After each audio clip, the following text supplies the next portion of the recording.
Hello everyone, welcome to Box Office Receipts. I'm your host Tyler Callahan, and we got a massive hit on our hands with the Super Mario Bros. Film dominating the box office worldwide, except China. That's our main focus, so let's start with the domestic top 5. Opening first place is Super Mario Bros. With 146.3 million for a total of 204.6 million. The film did open on Wednesday before its opening weekend, so it made 204 million in its first 5 days. Staying in second place is John Wick Chapter 4 with 14.6 million for a total of 147 million. Third place was Dungeons & Dragons with 14.5 million for a total of 62.2 million. Fourth place was Air with 14.4 million for a total of 20.2 million. Like Super Mario Bros., it also opened on Wednesday. And the fifth place was Scream 6 with 3.3 million for a total of 103.8 million. Also, quick Shazam update. It fell to 8th place with 1.6 million for a total of 56.6 million. Yikes. So all the attention is on Super Mario Bros. And why not? It right now has the biggest opening of the year and probably will for a while. It also proved that families will go out and see animated films in theaters if they want to. While the box office has been recovering, along with the kind of films released in theaters, animated films were not doing great. Disney can attest to that. But for Universal, between Puss in Boots and now Super Mario Bros., well, they aren't having that issue anymore. Between the strong domestic and international numbers, even if this holds okay, we are looking at the first billion-dollar movie of the year. If there was going to be any video game character to do it, it would be Mario. Over the past few decades, he has become one of the most iconic characters, not just in gaming, but pulp culture. I would expect now that Nintendo and Illumination with Universal are going to work on quite a few new films. We did get another release this week with Air. Now, for an R-rated drama, making 20 million in 5 days would be great, normally. The issue here, though, is Amazon spent over $90 million making the film. But to be fair, that budget was set when it was just meant to go to streaming. It was only recently switched to a theatrical release. If that was the original plan, they might have been able to lower the budget a bit. So, if we're going a pure budget to box office ratio, this is doing poorly, but based on the context of how it was made, Amazon could be looking at this as just paying off some of the debt for the film and not look at it as a loss. It'll be interesting to see how it holds at the box office. In China, a new Jackie Chan film called Ride On opened in first place with 11.9 million. In second place was Suzume with 8.1 million for a total of 104.9 million. Third place was Hachiko with 7.9 million for a total of 27.7 million. Opening in fourth place was Super Mario Bros. With 6.4 million. And in fifth place was Post-Truth with another 2.8 million for a total of $96 million. While Super Mario Bros. Is doing really well in most markets, it's not doing great in China. Right now, that is only continuing the trend of Hollywood movies underperforming there. Hopefully, that starts to change soon. Looking at international numbers, Super Mario Bros. Did amazing overseas as well, earning 172.8 million for a worldwide opening weekend of 377.5 million. Again, even if it holds just decently, it should pass $1 billion. Also, quick shout out to Mexico, where the film made 27.4 million over the weekend. That is the third biggest opening ever in the country. They are loving the film. Air opened internationally as well, and not surprisingly, made less than it did domestically, earning 10.5 million for a worldwide opening weekend of 30.7 million. John Wick Chapter 4 made another 21.5 million, worldwide total of $306 million. Dungeons & Dragons made 15.5 million for a total of 124.1 million worldwide. While slightly different audiences, I think with Super Mario Bros. Becoming this big of a movie, it will dominate the rest of April, hurting films like Dungeons & Dragons. Basically, what I'm saying is that it's even less likely it'll hit 250 million. And from Sony, the Pope's Exorcist opened internationally, first in some markets, making $12 million. We start off the news in Hollywood with Cineworld, as they have submitted their reorganization plan to bankruptcy court. The plan needs to be approved by the court before they can move ahead with the restructuring and leave bankruptcy. From an exclusive at Deadline, they are reporting that Lionsgate is laying off about a dozen employees, specifically from their film division. Hopefully, they land on their feet as soon as possible and find new jobs. In other sad news, Jamie Foxx is in the hospital for an undisclosed medical complication. His daughter posted about it on Instagram, but also said that he is already recovering. Hopefully, he has a speedy and full recovery. For release date news, Searchlight has pushed back Next Goal Wins, this time from September to November 17th.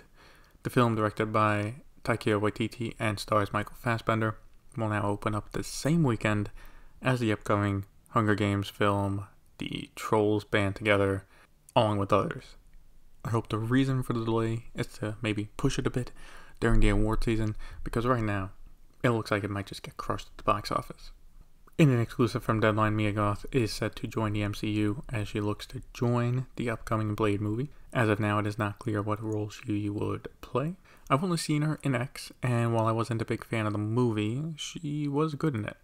Now, as for if Blade will be a good movie after all of the production issues it's had is another question. For new movies in development, Clint Eastwood is getting ready to direct a new film called Juror Number 2. The film is a thriller where during a murder trial, one of the jury members realizes they murdered the victim during a driving accident and tries to clear the defendant while not incriminating themselves in the process. The film will be directed by Eastwood with the script written by Jonathan Abrams. As for casting, both Nicholas Hoult and Tani Collette are in talks to star in it. As of now, Warner Brothers has not officially greenlit it, but after working out the budget and scheduling, is about to move forward. The premise of the film sounds interesting, and the actors, should they join the film, are great. So I'm definitely looking forward to this one. The filmmaking group Radio Silence has signed on to direct an upcoming monster movie for Universal. The group recently directed Scream 5 and 6 for Paramount. I might be interested in this, but it depends on what the monster is. Radio Silence, to me, seems like a solid group, and they know what they're doing. Look, for me personally, Scream 5 and 6 were great. In the exclusive from Deadline, Paramount is working on an untitled spy comedy film. The script will be written by Jenny Bix, with Sebastian Stan and Maria Barakova set to star in it. As for directing, Paul Feig is considering to direct and produce the film. Deadline has released their annual report of the most profitable and biggest bombs of 2022. These are always a fun read, and it comes to no surprise that Avatar: The Way of Water was the most profitable, earning $531.7 million, with Top Gun Maverick coming in second place, earning $391.1 million. Now, for Deadline's calculations, they do include a rough estimate of a movie's digital and physical sales. So obviously, if those come in stronger than expected, they will make more of a profit. If they do less than expected, they'll make less, but rough estimate. Also noticeable was Smile for Paramount, which came in at 10th place, earning $101 million in profit. As for the biggest bomb as well, Disney had a rough year. Now look, they did add success. You know, if you look at the top 10 chart for Deadline, for profit, Doctor Strange is up there. Wakanda Forever is up there. But Disney also had, and you know, technically through 20th Century, Avatar, they got that. But while Disney's had a lot of success this year, they also had the biggest bombs. The biggest bomb obviously being Strange World, which lost them an estimated $197.4 million. With Lightyear from Pixar also bombing, that film cost them $106 million. And from 20th Century, the David O. Russell film Amsterdam lost $108.4 million. Now, for Amsterdam, technically doesn't hurt them as much. It was New Regency that financed the film, with 20th Century just having a distribution deal for it. So yeah, they'll lose some money, but it's not like 20th Century and then in connection Disney lost $100 million on that. Sadly, also Babylon was a loss for Paramount, which we kind of already knew based on the numbers. Deadline is estimating it cost the studio $87.4 million. Look, I enjoyed the film, but it just did not get a wide enough audience while in theaters. It didn't grab people. We only got one noticeable trailer this week, and that was the first one for The Marvels, set to come out in November.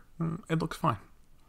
The trailer was more focused on setting up the heroes and getting us caught up on the situation they're in, but not really telling us who the antagonist is and what the heroes have to do.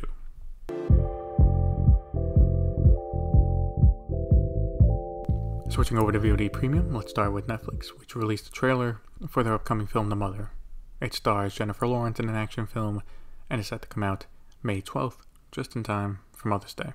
In exclusive from Deadline, they are reporting that Billy Magnussen has signed on to join the live-action remake of Lilo and Stitch at Disney. No word on who he is playing. He's a pretty good actor, and if I had to guess, he could be playing the antagonist.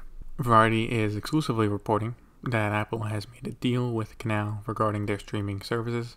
In a new multi-year agreement, content from Apple TV Plus will be made available to Canal Plus subscribers at no extra cost. As for where this will be available, it'll be in France, Switzerland, Slovakia, and Czech Republic. Apple TV Plus will still be available from Apple as a standalone subscription if people want to sign up for it. This is an interesting move from Apple, as Variety also had an interview with Eddie Q from Apple where he clarified two things. One, this is a unique situation, so don't expect them to be making these kinds of deals with other companies anytime soon, and that this is considered a partnership, not a short-term deal to try and get people to sign up for Apple TV Plus. And look, we don't know how many people in France subscribe to Apple TV Plus. If it was really low, then this would be a good way to get people in the country to watch their content. The big story in Hollywood and streaming this week was the event from Warner Bros. Discovery, where they unveiled their new merged streaming service called Max. It will noticeably have a blue palette to its UI, differentiating it from HBO Max's purple. Besides that, and an updated UI for its apps, there were not too many surprises. The content will include everything from HBO Max and Discovery Plus as expected, and Discovery Plus will still be available as a separate service. One change is the updated tiers for the service. The cheapest will be called Max Ad Lite for $9.99 per month. This includes all content available to concurrent streams and in HD. For $15.99 per month, the Max Ad Free plan includes everything in the ad plan, along with 30 offline downloads, and the new top tier plan is called Max Ultimate for $19.99 monthly. It will include 4 concurrent streams, 100 offline downloads, and 4K content. The service goes live May 23rd. For current HBO Max subscribers, they will just have to sign into the new Max app and can start streaming. For current HBO Max subscribers, they will just have to sign into the new Max app and can start streaming. They will also be grandfathered in for the first 6 months and will then have to decide what plan they want to be on. Remember, for HBO Max, 4K content was available on the ad-free plan at $15.99 per month, so with these new plans, that gets moved to the Ultimate tier. So before we talk a little about content, let's stop here for a second. Personally, I get taking the HBO name off the new service. I've seen people complain about it, but it's to protect the brand. HBO means something, and the company knows it. That's why it has its own section alongside TV shows and movies at the top of the app when you sign in. Having said that, just being called Max is kind of boring. I mean, I think Warner Max would have been cool, but it is what it is. The prices for the plans I think are fair, but if they are going to lock 4K behind the most expensive plan, they need to start adding more content to make it worth it. Now, as for content, Warner Bros. Discovery did use the event to show off some of the new HBO shows coming out over the next year, like the new True Detective season, as well as what are now called Max Originals, like The Penguin Show, which looks really good. The biggest announcement from this, however, was that Harry Potter will be getting a remake. It'll be a Max Original and will be in a series format, the idea being roughly 1 book equals 1 season, and can therefore flesh out the story. This was an issue with some of the later Harry Potter movies. This will take a while before it comes out, 2025 at the earliest, as the only thing announced was it's now being developed. No casting announcements, nor even a general timeline of when filming will start. For this, I don't mind it, but personally, as someone who grew up with the movies, I would have liked to see new stories. I think the Fantastic Beasts movies were on the right track, just not executed well. I also feel bad for whoever will be casted as the new leads, as they will probably get a lot of hate on social media. As for content coming to Max sooner, Shazam! Fury of the Gods will be available on Max on its launch date of May 23rd. With how bad it's done at the box office, this is a perfect way to use the film to help launch the new service. And as for this episode of Box Office Receipts, What do you think of the Max announcement? Let me know on Twitter or Facebook. Links to those are in the show notes. Thank you for listening, and see you next time.